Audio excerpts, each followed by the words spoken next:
ब्रह्मसूत्र ब्रह्मसूत्र ग्रंथ में page number 638 और 638 पेज के ऊपर से 2 नंबर की पंक्ति है। उत्पत्त्य संभवाधिकरणम। तो बात यह चल रही है द्वितीय अध्याय द्वितीय पाद, और द्वितीय पाद का यह 8 नंबर का अधिकरण है, और इस अधिकरण का नाम है उत्पत्ति असंभवाधिकरणम। और इस अधिकरण के भी जो 6 अंग हैं, उनमें से 3 अंगों का विचार हम लोगों ने कल किया था। अब आगे 4 नंबर में आता है पूर्व पक्ष। लिखेंगे पूर्व पक्ष बराबर पंचरात्रोक्तः सिद्धांतः।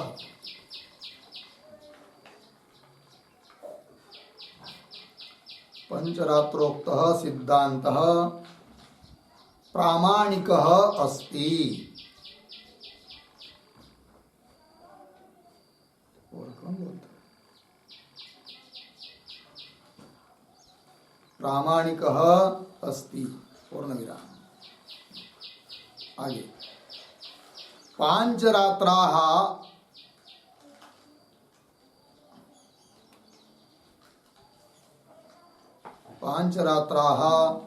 भागवताः मन्यन्ते।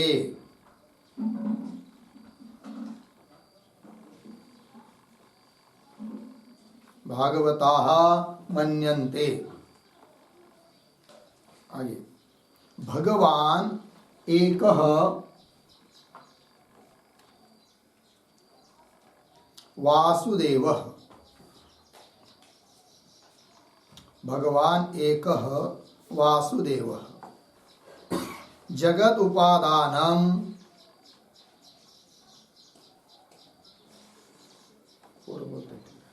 जगद उपादानम निमित्तं च अस्ति।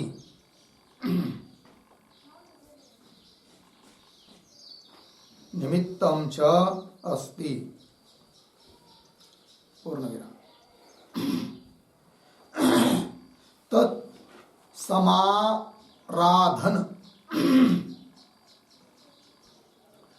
समाराधन ध्यान ज्ञानैः।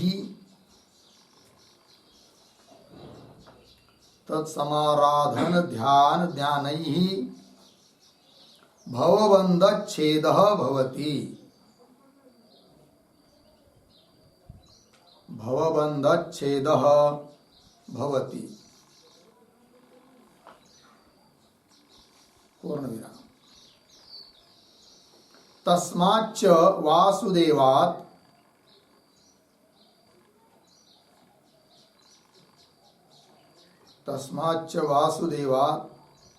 संकर्षणाख्यः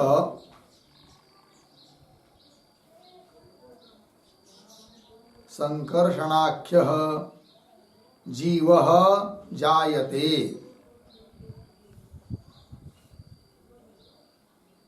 जीवः जायते पूर्णविराम। जीवाच्च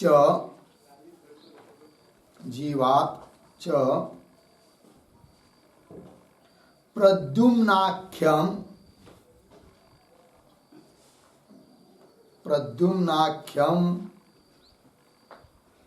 मनः जायते। मनः जायते पूर्णविराम। मनसः च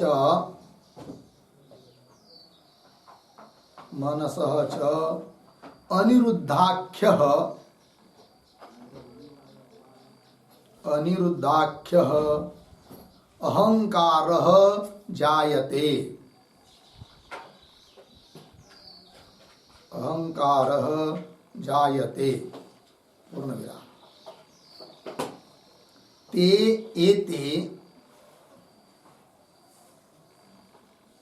ते ते एते वासुदेवादयः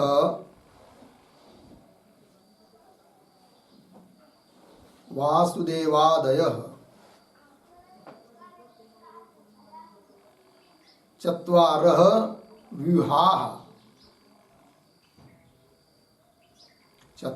व्यूहाः बराबर मूर्तयः। कौंस में लिखिए व्यूह बराबर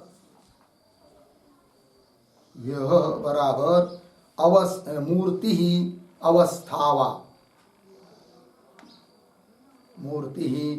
अवस्थावा कौंस बन आगे सर्वात्मकाः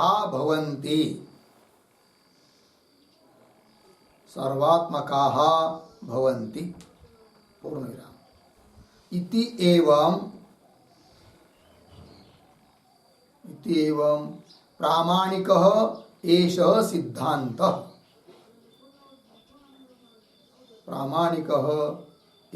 सिद्धान्तः इति पूर्वपक्षः। ठीक, अर्थ समझ लीजिए। तो ये जो वैष्णव मत है, भागवत मत भी कहते हैं, और उनका शास्त्र है आगम पंचरात्र। तो उस पंचरात्रोक्त जो सिद्धांत है वह प्रामाणिक है या अप्रामाणिक है, यह संशय हुआ था।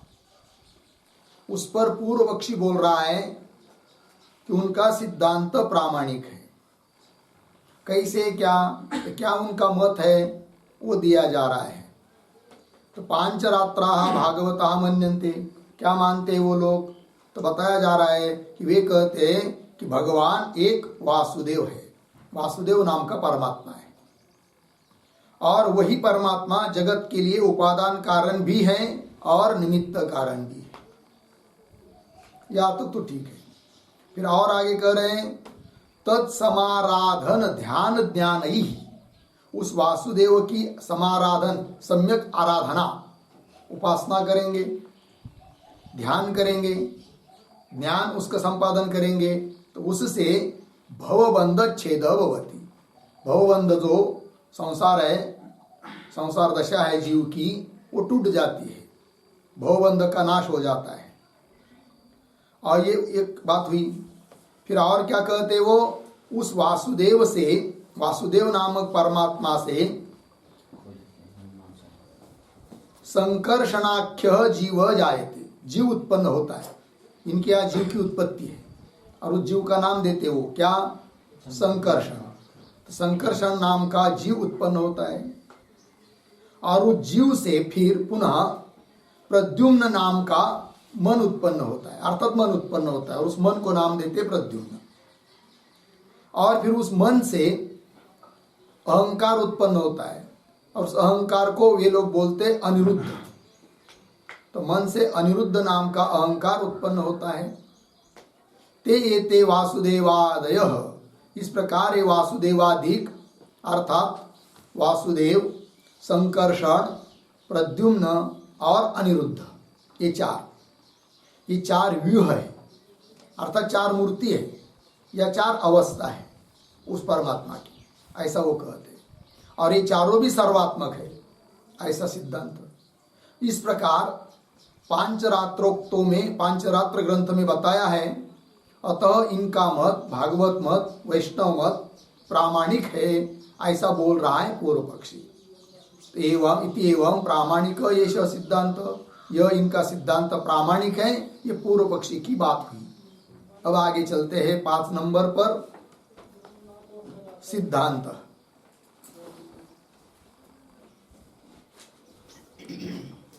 सिद्धांत बराबर तत्र वासुदेवम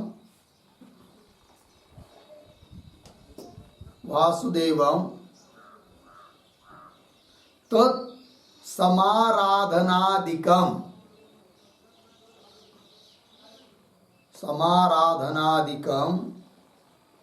च श्रुतेः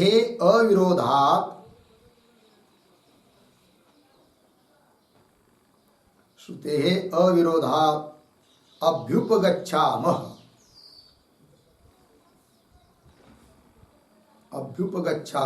पूर्णविराम।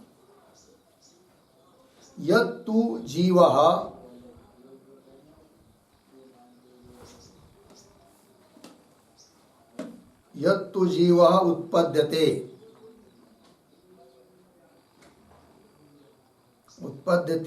इति उक्तम् अर्धविराम। तत् असत् पूर्णविराम। कृतनाश अकृताभ्यागम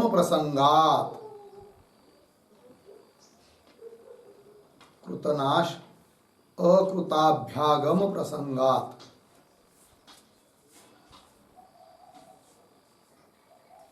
पूर्णविराम। आगे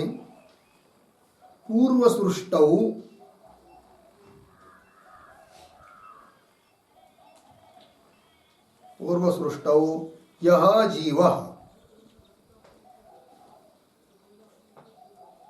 जीवः अर्धविराम तस्य उत्पत्तिमत्वे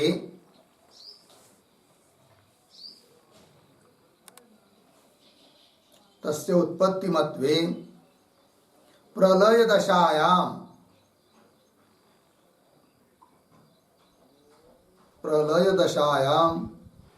तस्मिन् विनष्टे सति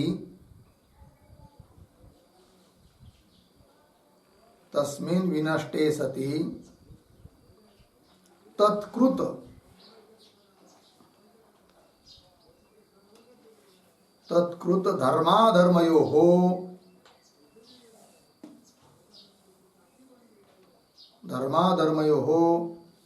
अफलप्रदत्वेन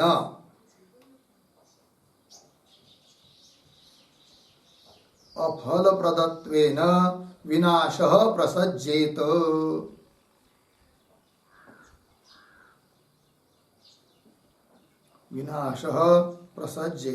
पूर्णविराम।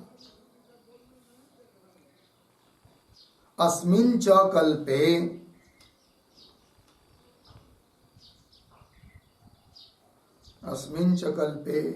उत्पद्यमान नूतन जीवस्य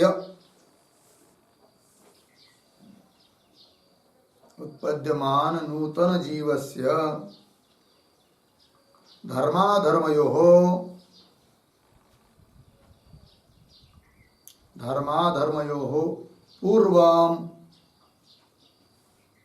पूर्वम् अननुष्ठितयोः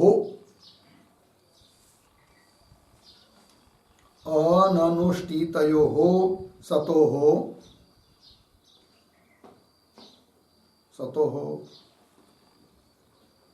इह सुख दुःख प्राप्ति ही भवति।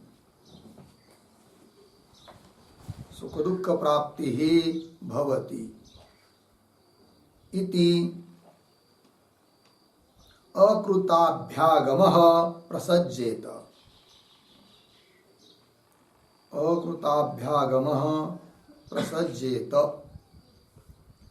पूर्णविराम। तस्माच्च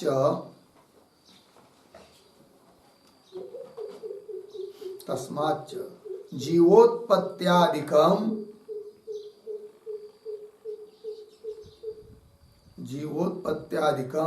न युक्तम् पूर्णविराम। तथा सति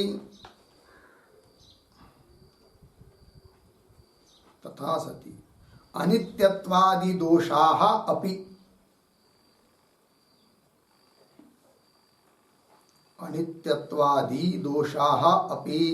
प्रसज्येरन्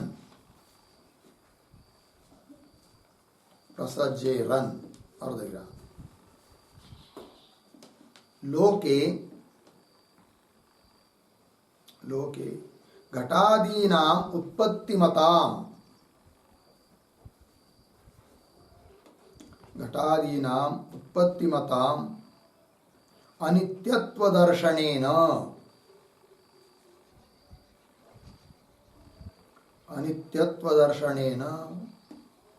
तथाविधस्य जीवस्य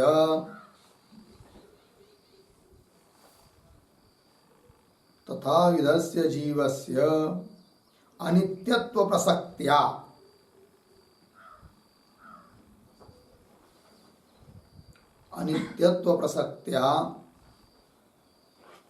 भगवत प्राप्ति रूप मोक्षः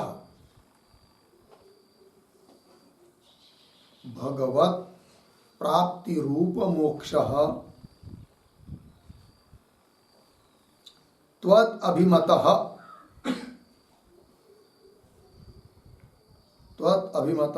कस्य स्यात्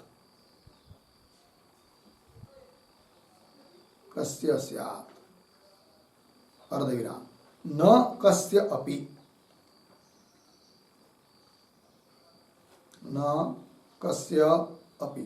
पूर्णविराम इति अतः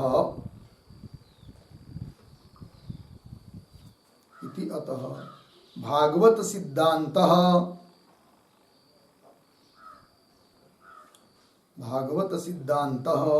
अप्रामाणिकः अस्ति।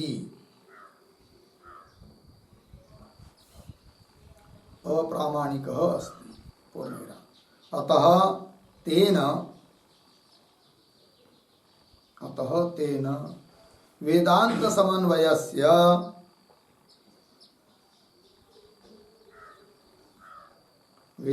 समन्वयस्य बाधः नास्ति।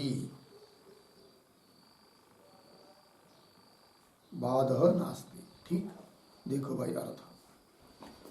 तो अधिकरण के 6 अंगों में 5वां अंग सिद्धांत पक्ष। तो देखिए अर्थ उसका, तत्र वासुदेवं तत्समाराधनादिकं च श्रुतेः अविरोधात् अभ्युपगच्छामः।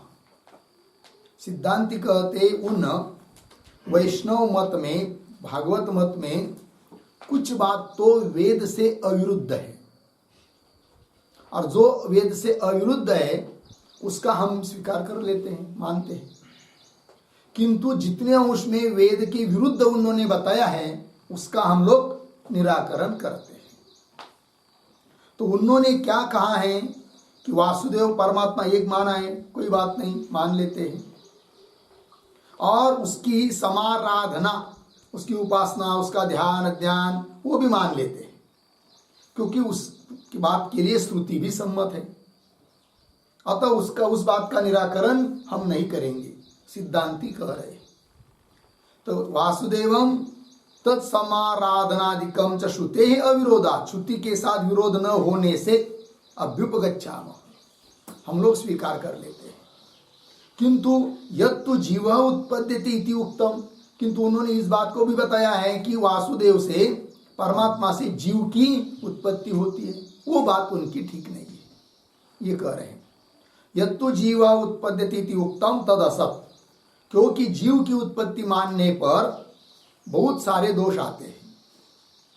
सबसे पहले तो कृतनाश अकृताभ्यागम प्रसंगात, ये दोष आता है। कृतनाश और अकृताभ्यागम ये क्या है भाई? तो कृतनाश का मतलब होता है किए हुए कर्म का भोग के बिना नाश, इसको कहेंगे कृतनाश।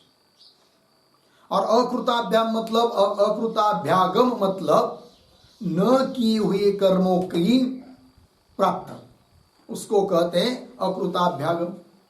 वो कैसे आती है दोषे जीव की उत्पत्ति मानने पर? वो दे रहे आगे, पूर्व सृष्टौ यह जीवः तस्य उत्पत्तिमत्वे, पूर्व सृष्टि में जो जीव है वो यदि उत्पन्न होता है ऐसा यदि मानते हैं तो तस्य उत्पत्तिमत्वे प्रलय दशायाम तस्मिन् विनष्टे, और प्रलय काल में उसका क्या मानना पड़ेगा? फिर विनाश, विनष्टे सती। फिर जब उत्पन्न हुआ तब से लेकर विनाश होने तक जो भी कर्म उस जीव ने किए हैं, शुभ अशुभ कर्म, उसका फल तो उसको मिलेगा नहीं, क्योंकि उसका नाश मान रहे आप। जब उस जीव का ही नाश होगा तो उसने किए हुए कर्म का फल कौन भोगेगा? कोई नहीं। इसको कहते कृत प्रनाश, ये दोष आता है। वही करे तस्मिन विनष्टे सती तत्कृत, उस जीव के द्वारा किए गए धर्माधर्मयो पुण्य पाप अफल प्रदत्वेन, उसका फल न मिलने के कारण विनाश प्रसज्जेत, अफल प्रदत्वेन विनाश प्रसज्जेत, तो उस किए हुए कर्म का विनाश प्राप्त होगा। इसी का नाम है कृत प्रनाश। और आगे पढ़े करें अकृताभ्यागम। अस्मिन च कल्पे उत्पद्यमान नूतन जीव से, इस कल्प में उत्पन्न हुआ जो जीव है वो तो पूर्व में नहीं था, क्योंकि अभी तुमने उसकी उत्पत्ति मानी। किंतु इस समय उत्पन्न हुआ और उत्पन्न होने के बाद तुरंत उसको सुख दुख का अनुभव होने लगा होता है। कभी सुख होता है, कभी दुख होता है।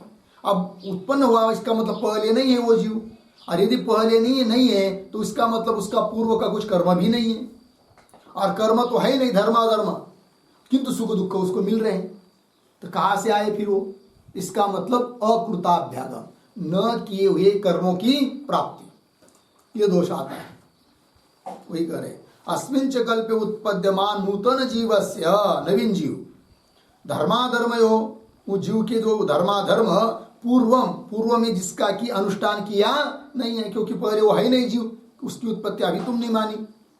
तो वही करे पूर्वम अननुष्ठितयो, कि जिसका अनुष्ठान उसने किया नहीं है धर्माधर्म का, अननुष्ठितयो सतो हो, ऐसे उन धर्माधर्मों का यह सुख दुख प्राप्ति, किंतु यहाँ पर तो अभी जन्म होने के बाद सुख दुख की प्राप्ति हो रही है, प्राप्ति भवति इति, इसको कहते हैं अकृताभ्यागम गमः प्रसज्जेत, ये दोष आता है। तस्मात् जीवोत्पत्त्यादिकम न युक्तम, अतः जीव की उत्पत्ति वगैरह मानना ये कोई बात युक्ति युक्त नहीं है। और करे यदि जीव की उत्पत्ति मानोगे तो और भी दोष आते हैं। वो क्या दोष आते हैं वो दे रहे, तथा सती मतलब उत्पत्ति यदि मानते हैं तो जीव की, तब अनित्यत्वादि दोषाः अपि प्रसज्जेरन्, उस जीव को अनित्य कहना पड़ेगा, क्योंकि एक नियम होता है, जो उत्पन्न होता है वह अनित्य होता है। जीव की उत्पत्ति मानोगे तो उसको भी मानना पड़ेगा क्या? अनित्य। वही कर रहे, उदाहरण बता रहे, लोक व्यवहार में घटादि नाम उत्पत्ति मताम, घट वगैरह उत्पन्न होते हैं, और उत्पन्न होते हैं तो उत्पन्न होने वाले घटादि उनका नाश भी होता है, अनित्य है वो। कोई भी चीज ऐसी नहीं कि उत्पन्न हुई और नित्य रही, कुछ भी नहीं है। और जीव की उत्पत्ति तुम मानोगे तो उसका अनित्य तो उसमें मानना ही पड़ेगा, ये भी दोष आएगा। वही करे घटादि नाम उत्पत्ति मताम अनित्यत्व दर्शनेन, दृष्टांत हुआ। तथा विदस्य जीवस्य, उसी प्रकार जीव की उत्पत्ति आप मानते हो तो उस जीव में अनित्यत्व प्रसक्त्या, अनित्यत्व की प्राप्ति होगी। और फिर क्या होगा? अनित्यत्व की प्राप्ति होगी तो हे पूर्व पक्षी, तुम्हारे सिद्धांत का तुम्हारे ही द्वारा खंडन हो जाएगा, क्योंकि तुमने इस बात को भी माना है क्या कि जीव उस वासुदेव परमात्मा का आराधन करता है, ध्यान करता है, ज्ञान संपादन करता है, तो उसको भगवंत की प्राप्ति होती है।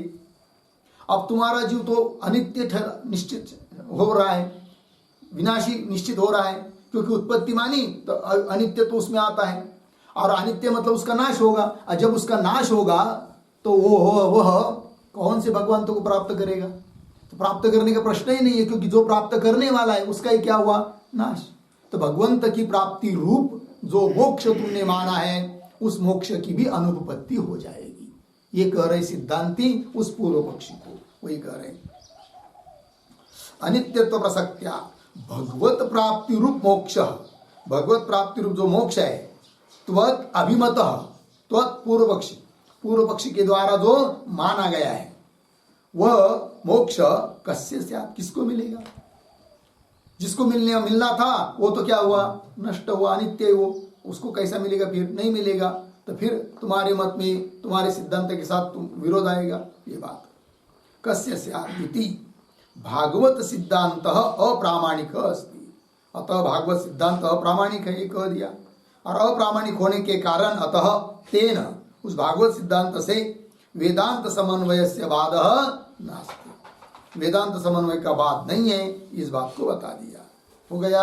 चलिए आगे। अब इसके बाद 6 नंबर का अंग है प्रयोजनम। तो बराबर पूर्व पक्षे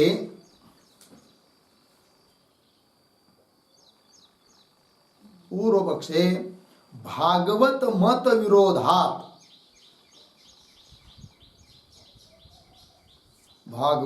विरोधात समन्वय असिद्धि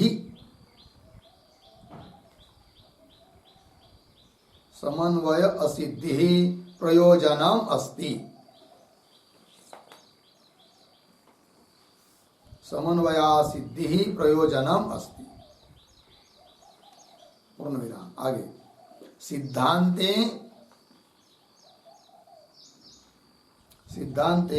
तद अविरोधात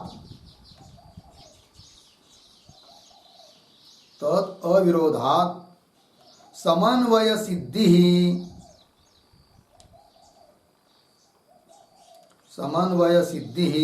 फलम भवति।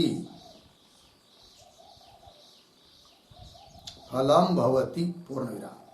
इति उभयोः फलभेदः अस्ति।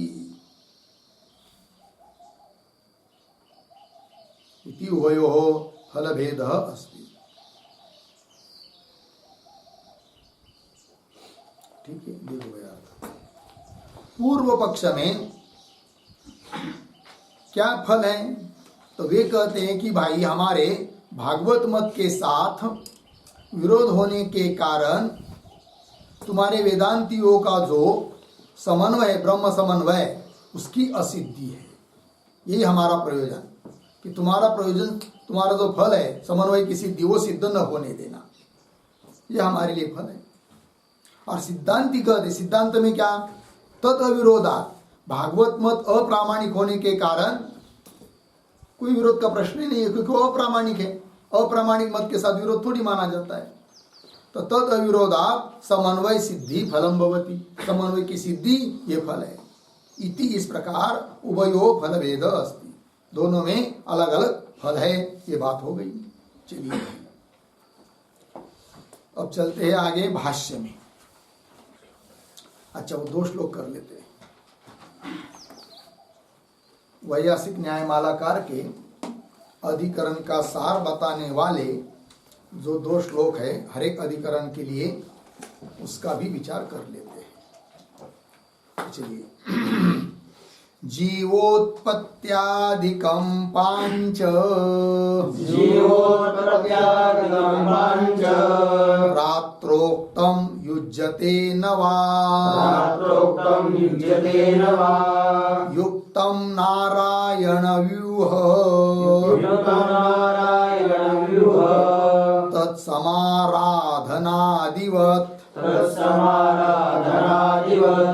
जीवोत्पत्त्यादिकं पञ्च रात्रोक्तं युज्यते न वा युक्तं नारायणव्यूह तत्समाराधनादिवत्।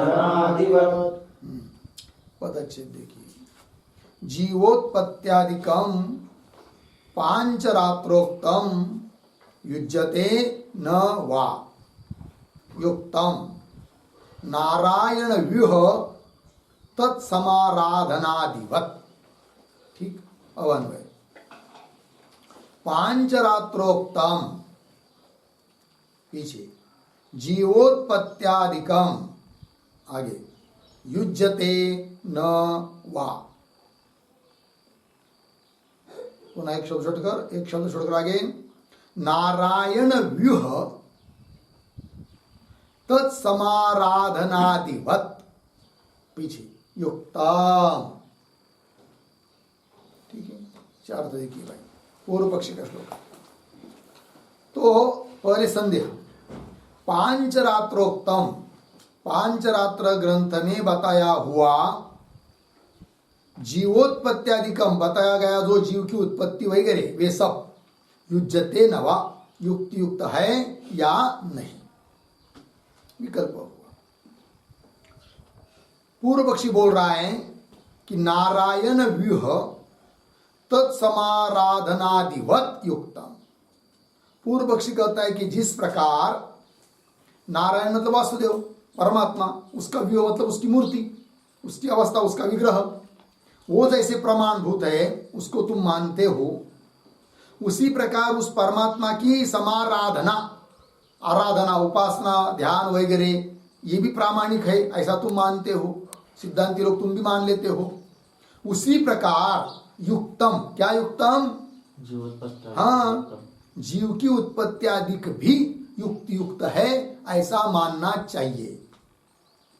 पूर्व पक्षी बोल रहा है। ये हुआ पूर्व पक्षी का श्लोक। अब आगे वाला श्लोक सिद्धांतियों का। युज्यतामविरुद्धोंशो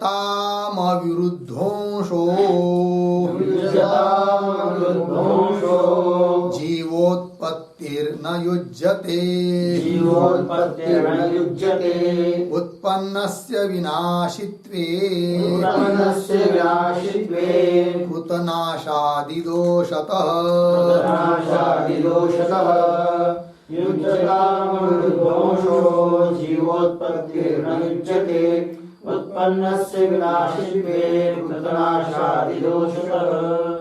युज्यताम अविरुद्धः अंशः जीवोत्पत्ति न युज्यते उत्पन्नस्य विनाशित्वे कृतनाशादि दोषतः। अवन्वय अविरुद्धः अंशः पीछे युज्यताम, आगे जीवोत्पत्ति ही न युज्यते, आगे सरल है, उत्पन्नस्य विनाशित्वे कृतनाशादि दोषतः।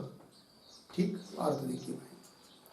तो सिद्धांती कह रहे पूर्व पक्षी को कि हे पूर्व पक्षी, तुम्हारे मत में जो अविरुद्ध अंश है, वेद से अविरुद्ध अंश है, वह युज्यते, युक्तियुक्त है, किंतु कुछ अंश युक्तियुक्त है, प्रामाणिक है, ऐसा हमने स्वीकार किया। इसका मतलब ये थोड़ी है कि तुम पूर्व पक्षियों ने, वैष्णव मत वालों ने जो भी कुछ बताया वो सब प्रामाणिक है, ऐसी बात नहीं है। जितना अंश वेद से अविरुद्ध है वो तो ठीक है, मानते हैं, किंतु जितना अंश वेद से विरुद्ध है वो हम नहीं मानते। वही कह रहे अविरुद्ध अंश युज्यताम, अर्धविराम हुआ। आगे जीवोत्पत्ति न युज्यते, किंतु जीव की उत्पत्ति होती है ऐसा जो तुम मानते हो वो कोई हम बात मानते नहीं, युक्तियुक्त नहीं है, न युज्यते। क्यों कह रहे? उत्पन्न से विनाशित, जो उत्पन्न होता है उसका क्या होता है? विनाश। और यदि विनाश मानेंगे, उत्पन्न नाश होने वाला जीव को मानेंगे तो दोष आएंगे, कृतनाशादि दोषतः। कृतनाश, अकृताभ्यागम, अनित्यत्व इत्यादि सब दोष आएंगे। अतः जीव की उत्पत्ति वगैरह इतने अंश को हम मानते नहीं। ये बात बता दिया सिद्धांतियों ने उस पूर्व पक्षी को। अब आगे चलिए भाष्य में। तो भाष्य में देखते हैं, येषाम अप्रकृति ही अधिष्ठाता केवल निमित्त कारणम ईश्वरः अभिमतः तेषाम पक्षः प्रत्याख्यातः। ठीक है, तो देखो भाई, तो कौन बात बोली जा रही है? तो ये जो पंक्ति चालू हुई येषाम, उसके पूर्व में एक वाक्य लिखते अवतरण के रूप में छोटा सा, अधिकरण तात्पर्यम आह।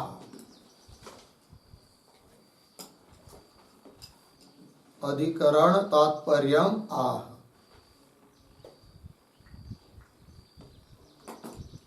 ऐसा ठीक है, अधिकरण का तात्पर्य बता रहे हैं। पंक्ति देखिए, थोड़ा सा शब्दों का भी अन्वय।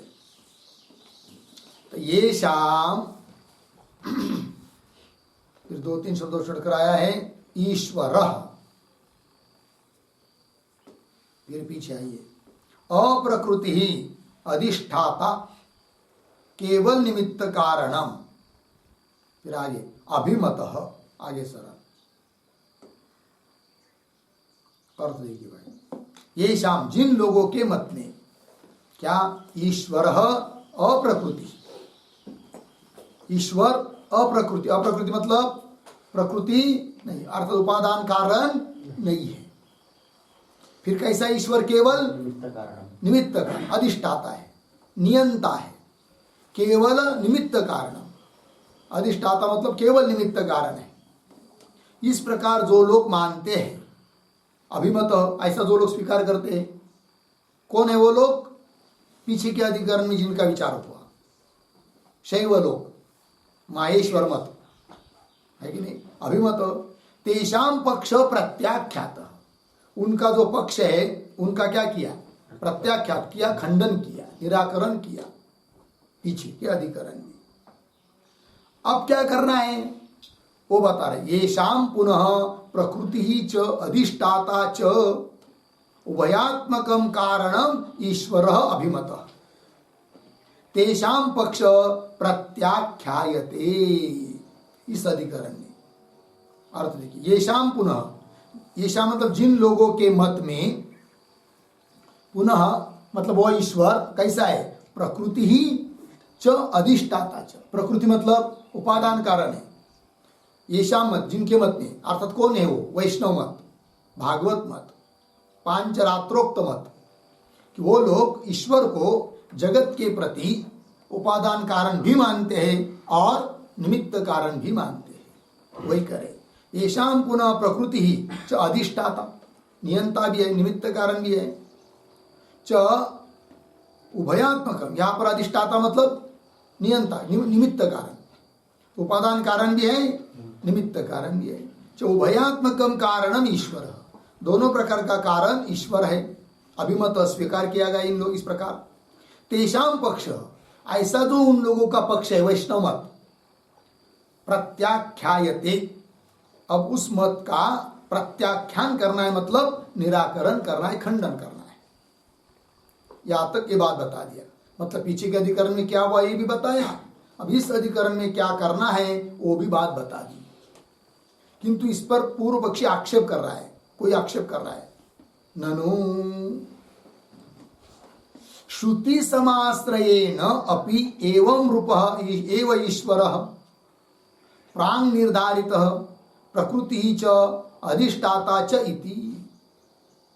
ठीक है, देखो भाई, तो ये जो ननु इत्यादि है उसके ऊपर लिखिए आक्षेप।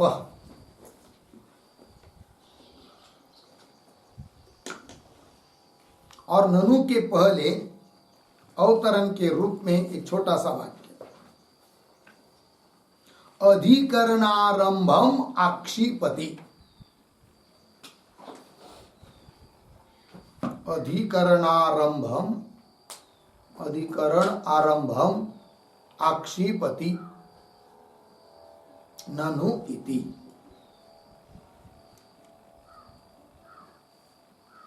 ठीक है, देखो भाई, तो अधिकरण का जो आरंभ हो रहा है उस पर आक्षेप कर रहा है पूर्व पक्षी ननु इत्यादि से।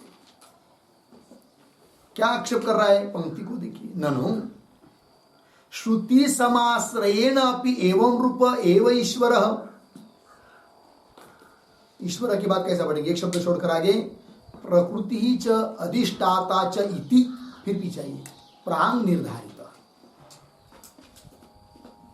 ठीक है, वो बोल रहा है कि अरे भाई, इस अधिकरण में तुम क्या करने वाले हो? या अभी अभी पीछे की पंक्ति में बताया, क्या बताया?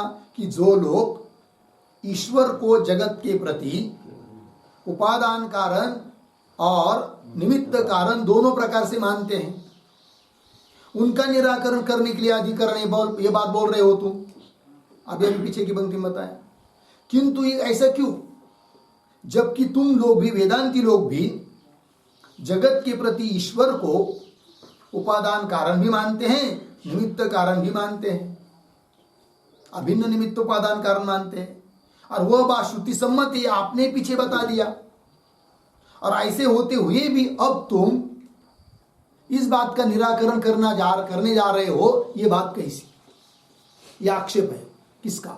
पूर्व पक्षी का। ननु श्रुति समाश्रयेन, श्रुति का आश्रय करके, यही बात सिद्ध है। आश्रयेन अपि एवं रूप एवं ईश्वर, इस प्रकार का ईश्वर प्राण निर्धारित, पूर्व में निर्धारित किया है तुमने। किस प्रकार से? प्रकृति ही अधिष्ठाता च, ये जो ईश्वर है वह जगत के प्रति, प्रकृति मतलब उपादान कारण भी है और निमित्त कारण भी है, प्राण निर्धारित, पीछे निर्धारण किया है, वेदांत मत में बता दिया है इस प्रकार। और आगे करे, श्रुति अनुसारिणी च स्मृति ही प्रमाणम इति स्थिति। और एक बात होती है कि श्रुति का अनुसरण करने वाली होती है कौन? स्मृति। तो वो जो पांचरात्र उक्त है, बताया है, वो स्मृति रूप है। और श्रुति के अनुसार ही वो बोल रहे हैं कि जगत के प्रति उपादान कारण भी, निमित्त कारण भी ईश्वर है। तो श्रुति अनुसारिणी च स्मृति प्रमाणम, और वो स्मृति प्रमाण मानी जाती है जो कि श्रुति का अनुसरण करती है। तो श्रुति अनुसारिणी स्मृति च प्रमाणम इति स्थिति ही। और यदि ऐसी बात है तो तत्कस्य हेतु एषः पक्षः प्रत्याचिख्यासितः इति। मिला?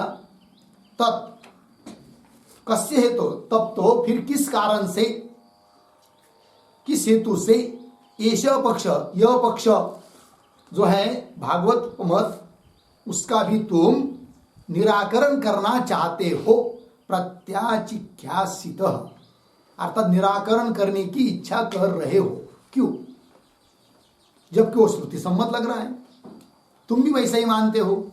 और श्रुति का अनुसरण करने वाली स्मृति भी प्रमाण होती है, अतः उनका ग्रंथ तो प्रमाण है। फिर किनका? पांचरात्र ग्रंथ, भागवत मत, वैष्णव मत। फिर उनका निराकरण करने के लिए क्यों तुम चाह रहे हो? निराकरण करने की इच्छा क्यों हो रही हो तुमकी? तुम इच्छा क्यों कर रहे हो? ये हुआ आक्षेप। फिर आगे देखिए, उच्चते, तो उच्चते इसके ऊपर लिखिए समाधानम।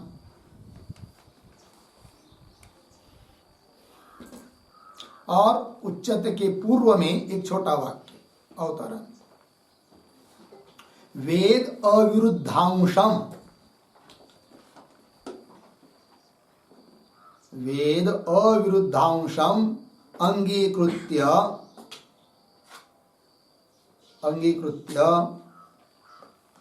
वेद विरुद्धम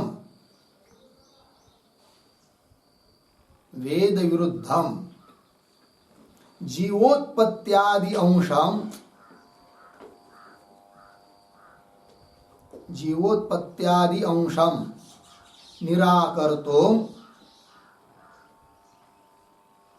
निराकर्तुम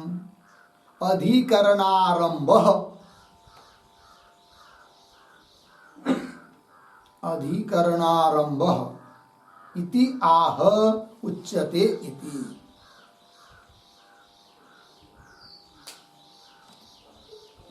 आह उच्यते इति। ठीक है, देखो भाई यार, तो सिद्धांति का क्या अभिप्राय है वो बता दिया। तो वेद अविरुद्धांशम, वेद से अविरुद्ध जो अंश है उसका स्वीकार कर लेते, स्वीकार करके अंगीकृत्य वेद विरुद्धम, वेद से विरुद्ध जो भाग है, कौन सा उदाहरण? जीवोत्पत्त्यादि अंशम निराकर्तुम, उसका निराकरण करने के लिए अधिकरणारंभ, इस अधिकरण का आरंभ कर रहे हैं। यह बोल रहे सिद्धांति उच्चते इत्यादि पंक्ति से। तो पंक्ति देखिए, उच्चते यद्यपि एवं जातीयक अंशः समानत्वात् न विसंवाद गोचरः भवति आगे अस्ति, क्या है? भवति, उसके बाद अस्ति तु अंशांतरम विसंवाद स्थानम इति अतः तत्प्रत्याख्यानाय आरंभः। ठीक है, देखो भाई, थोड़ा सा शब्दों का अन्वय शुरू से।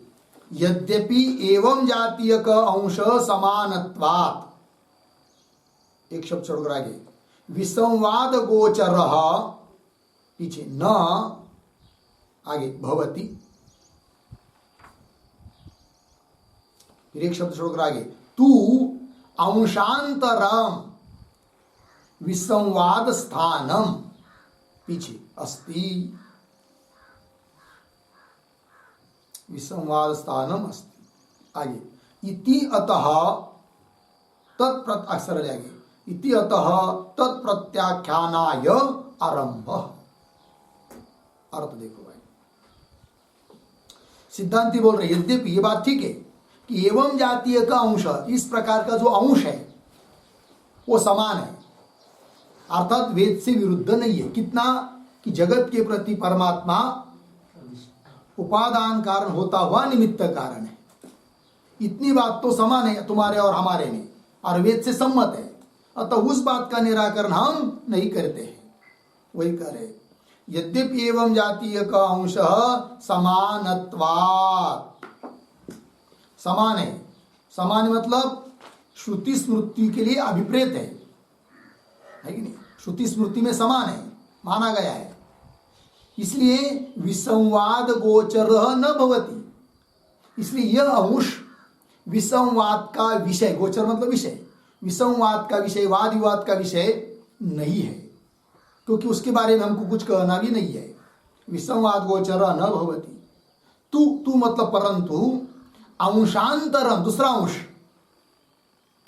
विसंवाद स्थानम अस्ति, विसंवाद का स्थान है, झगड़े का स्थान है, विरुद्ध मत है कुछ अंश में, जीव की उत्पत्ति आदि अंश में, तो विसंवाद स्थानम अस्ति इति अतः, ऐसा होने के कारण तत्प्रत्याख्यानाय, उस विसंवादी जो अंश है, भ्रमरूप जो अंश है, अप्रामाणिक जो अंश है, वेद से विरुद्ध जितना अंश है, उसका प्रत्याख्यान करने के लिए, खंडन करने के लिए आरंभ, अधिकरण का आरंभ हो रहा है, ये बात बता दिया।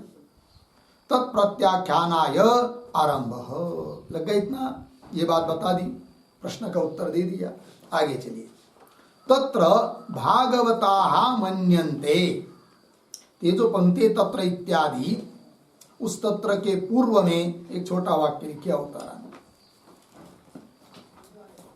वेद विरुद्धांशम,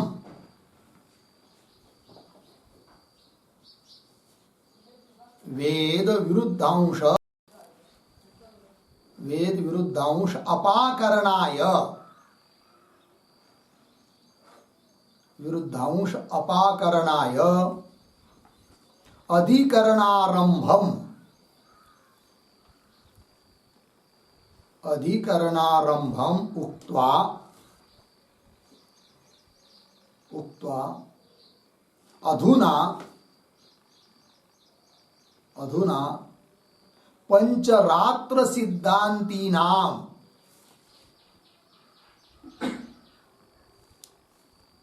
पंचरात्र सिद्धांतीनां मतम आह, मतम आह तत्र भागवताः इति। ठीक है, देखो भाई अर्थ, तो वेद विरुद्ध अंश अपा करना है, वेद विरुद्ध अंश का निराकरण करने के लिए अधिकरण का आरंभ किया जा रहा है, ये कह दिया उक्त्वा। अधुना अब पंचरात्र सिद्धांती नाम मतम, किंतु पंचरात्र जो सिद्धांति है, पंचरात्र आगम वाले वैष्णव मत, उनका मत क्या है वो तो पहले पता होना चाहिए, पहले उनका मत समझ लेंगे, फिर उसमें से कितना अंश वेद से विरुद्ध है वो समझ लेंगे, फिर उनका निराकरण करेंगे। अतः पहले उनका मत दिया जा रहा है। तत्र भागवताः मन्यन्ते, भागवत, भगवत की आराधना से मोक्ष प्राप्त होता है, इस बात को कहने वाले जो लोग है भागवत, उनका मत बता रहे अभी। भागवताः मन्यन्ते, क्या मन्यन्ते देखिए आगे, भगवान एव एकः वासुदेवः निरंजन ज्ञान स्वरूप परमार्थत्वम् स चतुर्धा आत्मानं प्रविभज्य प्रतिष्ठितः। ठीक है, इतने के पहले अर्थ देख लीजिए। तो मन्यन्ते के बाद जो पढ़ा है थोड़ा शब्दों का अन्वय, तो एक दो शब्द छोड़कर एकः, मन्यन्ते के बाद एकः, पीछे एव और पीछे भगवान, एक एव भगवान, फिर आगे वासुदेव, निरंजन ज्ञान स्वरूप परमार्थ तत्वम स, फिर एक शब्द छोड़कर आगे आत्मान, पीछे चतुर्धा, आगे प्रविभज्य प्रतिष्ठित।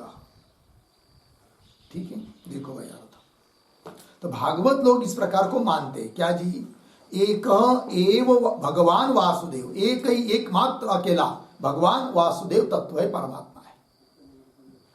कैसा है वो, कह रहे निरंजन ज्ञान स्वरूप।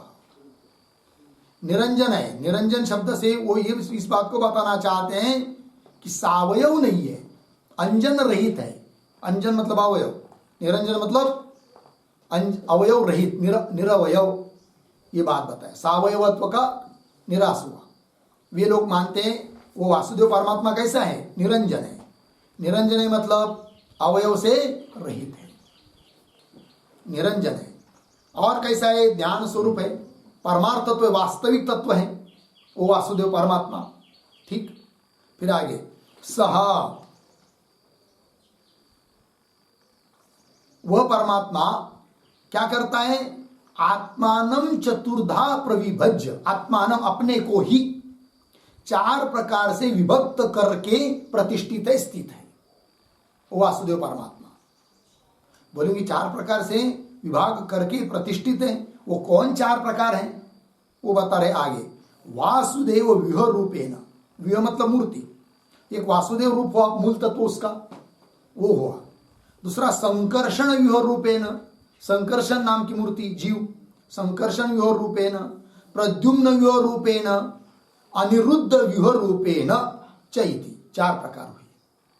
तो बोलेंगे वो कौन कौन क्या है, तो क्या संज्ञा है, उनके अर्थ क्या है बता रहे हैं।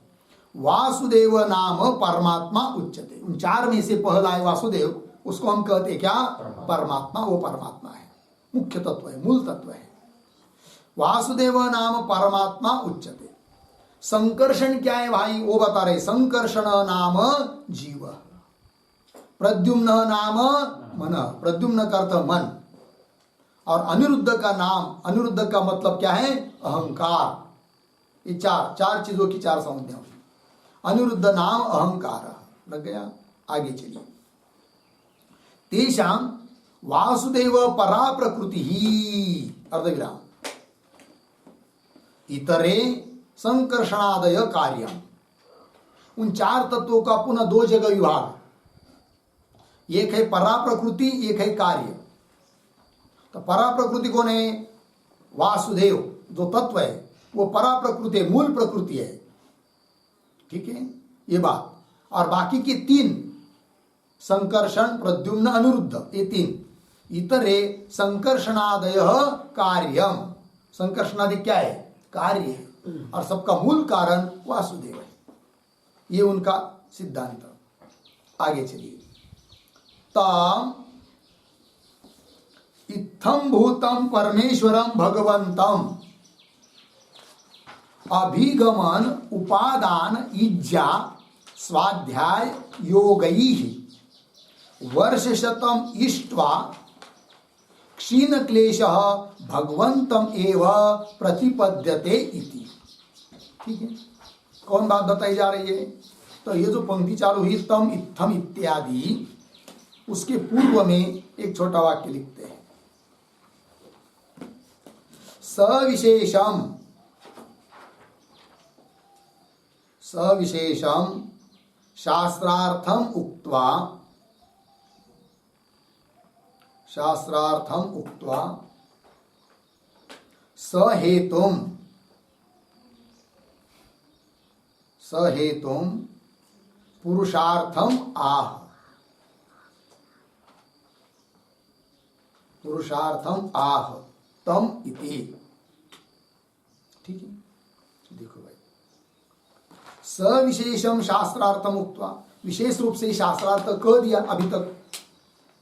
अब हेतु सहित पुरुषार्थ को बता रहे हैं। पुरुषार्थ क्या है, उसका कारण क्या है, इस बात को बता रहे हैं तम इत्यादि पंक्ति से। तो देखो भाई, तम इत्थम भूतम परमेश्वरम भगवंतम, तम इत्थम भूतम भगवंतम परमेश्वरम। फिर आगे अभिगमन आदि आदि सरल आगे। तो इत्थम भूतम का मतलब क्या है भाई? इत्थम भूतम का अर्थ लिखिए। इत्थम भूतम मतलब बराबर यथोक्त व्यूहवंतम, यथोक्त व्यूहवंतम सर्व प्रकृतिम, सर्व प्रकृतिम निरंजनम, निरंजनम विज्ञान रूपम, विज्ञान रूपम परमात्मानम इति यावत्, परमात्मानम इति यावत्। ठीक है, देखो भाई अर्थ। तो यथोक्त विभवंतम, जो चार विभव बताए, चार प्रकार की मूर्ति अवस्था बताई, उससे युक्त सर्व प्रकृति सबका उपादान कारण, निरंजन निरवय विज्ञान रूप ज्ञान स्वरूप परमात्मा इत्थम भूतम। ठीक है, आइए मूल में। इत्थम भूतम भगवंतम परमेश्वरम, ऐसा जो भगवान परमेश्वर है उसका जब अभिगमन, उपादान, इज्जा, स्वाध्याय और योग कितने हुए? क्या क्या? अभिगमन 1, उपादान 2, इज्जा 3, स्वाध्याय 4 और योग 5। इनके द्वारा वर्ष शतम इष्ट्वा, 100 वर्ष तक उसकी क्या करेंगे? पूजा। इष्ट्वा पूजा करके जब जीव क्षीण क्लेश हो जाता है, सभी क्लेशों से रहित हो जाता है, तब भगवंतम एव प्रतिपद्यते, उस भगवान को प्राप्त हो जाता है। यही उनका मोक्ष है। और उस मोक्ष का भगवंत को प्राप्त होना यह मोक्ष है। किंतु भगवंत को प्राप्त वो जीव हो तो होगा जो क्षीण क्लेश, जिसके क्लेश नष्ट हो जाएंगे। और उस क्लेश पाप आदि उनका नाश का उपाय क्या? तो वो बता दिया 100 वर्ष तक, 100 साल तक पूजा करना। और पूजा का स्वरूप क्या है, कैसी पूजा करेंगे? तो पूजा बता दिया अभिगमन, उपादान, इज्जा, स्वाध्याय और योग के द्वारा उस परमात्मा की क्या करना पड़ेगी? पूजा। और उस पूजा से जब क्षीण क्लेश हो जाएगा तब वो जीव भगवंत को प्राप्त होगा, वही उसका मोक्ष है। अब ये जो उपाय बताया ना, अभिगमन, उपादान वगैरह, उसका क्या अर्थ है वो लिख लीजिए आप लोग टिप्पणी करके। लिखेंगे नंबर 1, अभिगमनम बराबर अभिगमनम बराबर वाक्काय चेतसाम, वाक्काय चेतसाम अवधान पूर्वकम, अवधान पूर्वकम देवता गृह गमनम, देवता गृह गमनम, देवता गृह गमनम। कौन में लिखिए? वाक, काय और चित्त के, वाक, काय और चित्त के अवधान पूर्वक, अवधान पूर्वक जो देवता गृह गमन है, देवता गृह गमन है, वह अभिगमन कहलाता है। वह अभिगमन कहलाता है। पूर्ण विराम कंस बंद। नंबर 2, उपादानम, उपादान बराबर पूजा द्रव्याणाम अर्जनम, पूजा द्रव्याणाम अर्जनम, अर्जनम आगे नंबर 3 इज्जा। इज्जा बराबर पूजा। पूजा। नंबर 4 स्वाध्याय। स्वाध्याय बराबर अष्टाक्षरादि जप।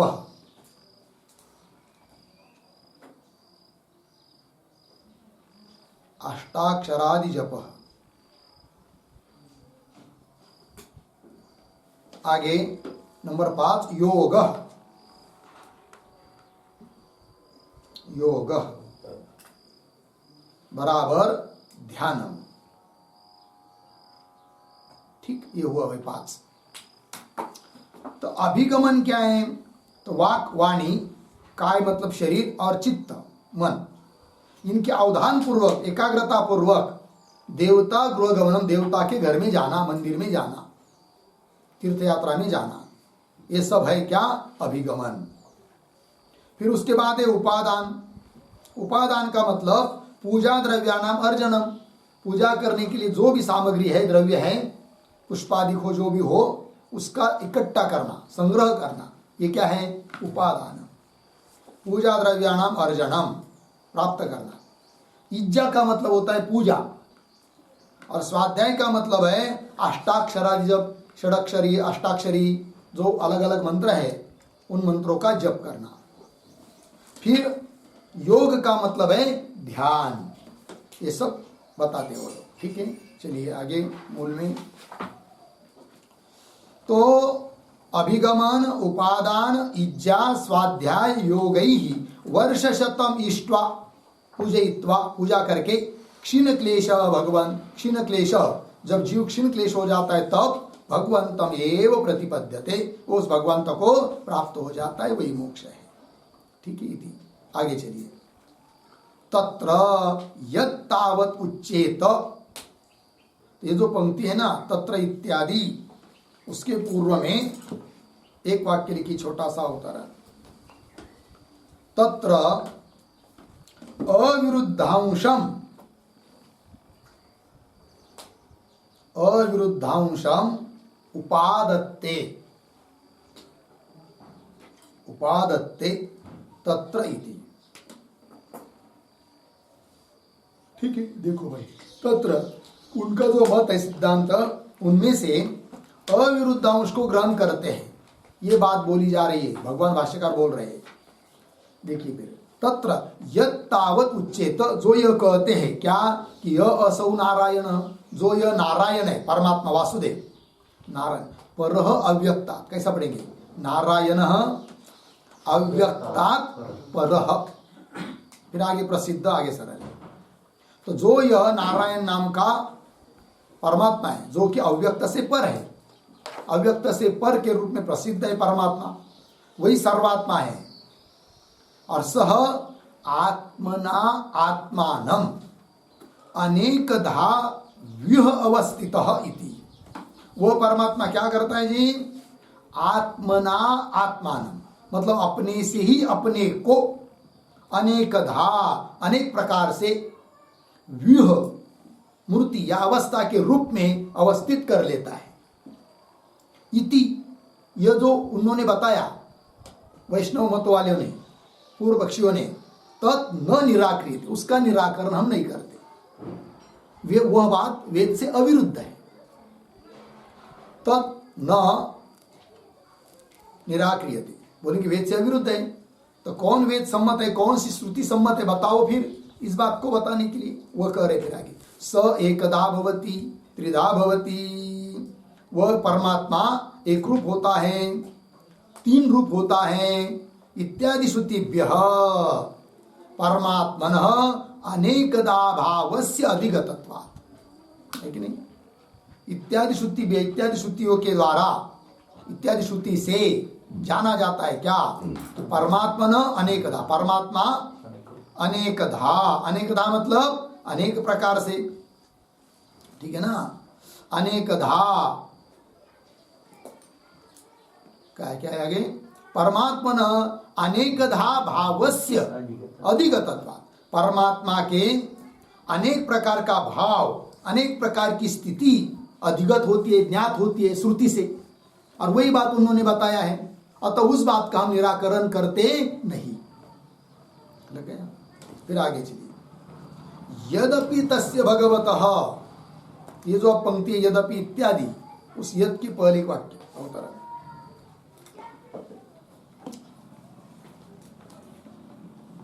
अविरुद्धम अविरुद्धम अंशांतरम आह, अंशांतरम आह यद्यपि इति।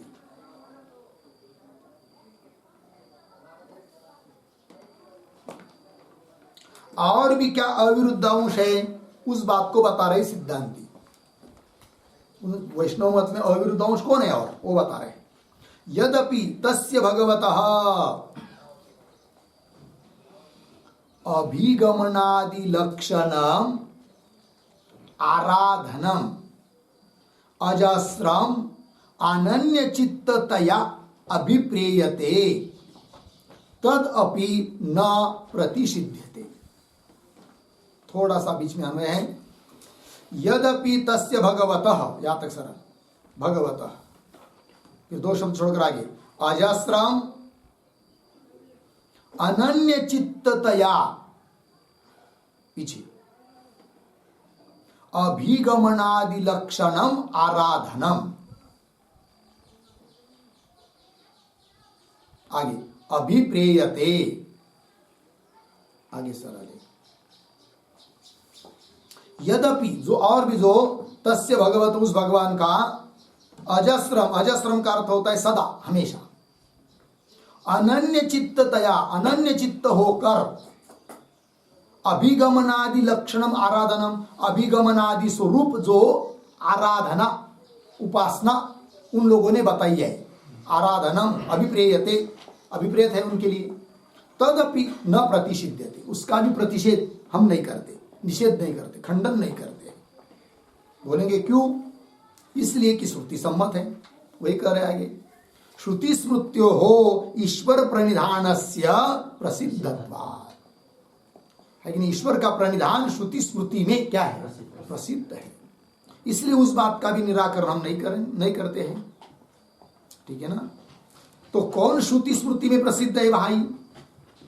तो ये जो पद आया है श्रुति स्मृत्यो हो इत्यादि, उस पर एक टिप्पणी लिखते हैं, श्रुति स्मृति को बता देते हैं। तो लिखेंगे उद्धरण चिन्ह में, समाहितः, समाहितः श्रद्धावित्तो भूत्वा, श्रद्धावित्तो भूत्वा, उद्धरण चिन्ह 1,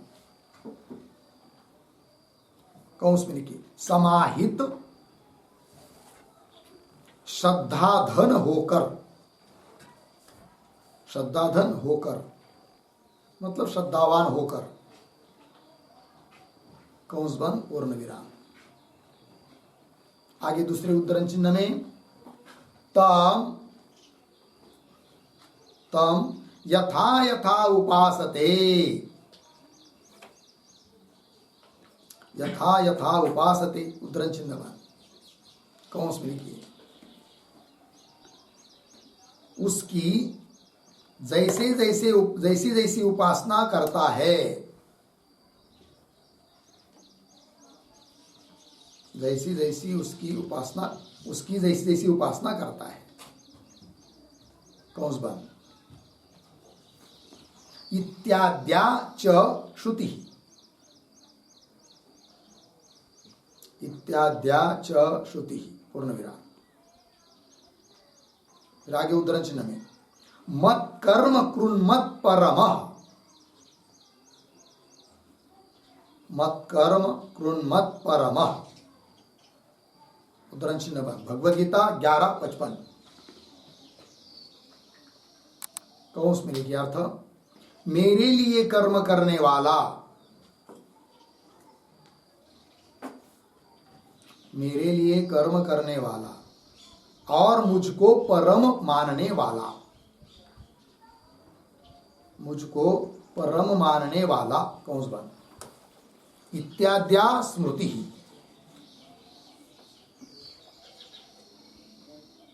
पूर्ण विराम तत्र तत्र ईश्वर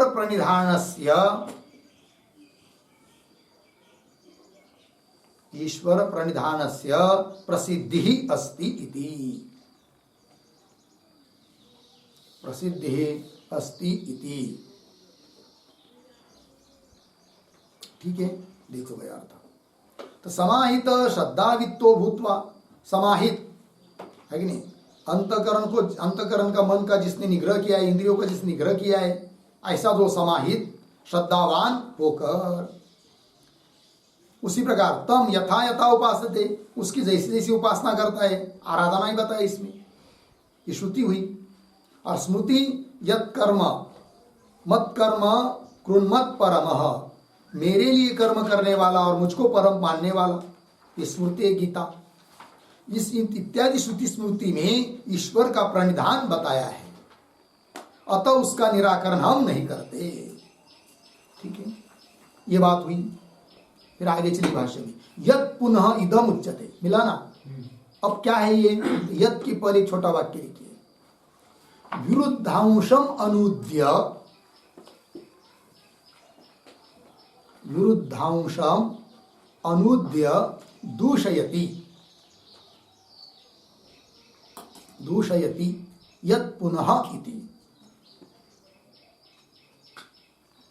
यत् पुनः इति हो गया अर्थ की बात।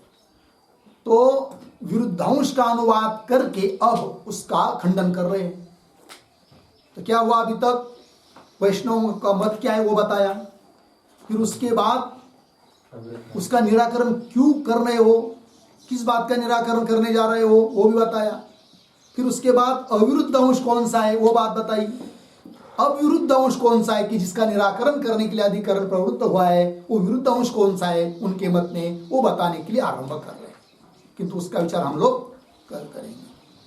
ओम पूर्णमदः पूर्णमिदं पूर्णात् पूर्णमुदच्यते पूर्णस्य पूर्णमादाय पूर्णमेवावशिष्यते। ओम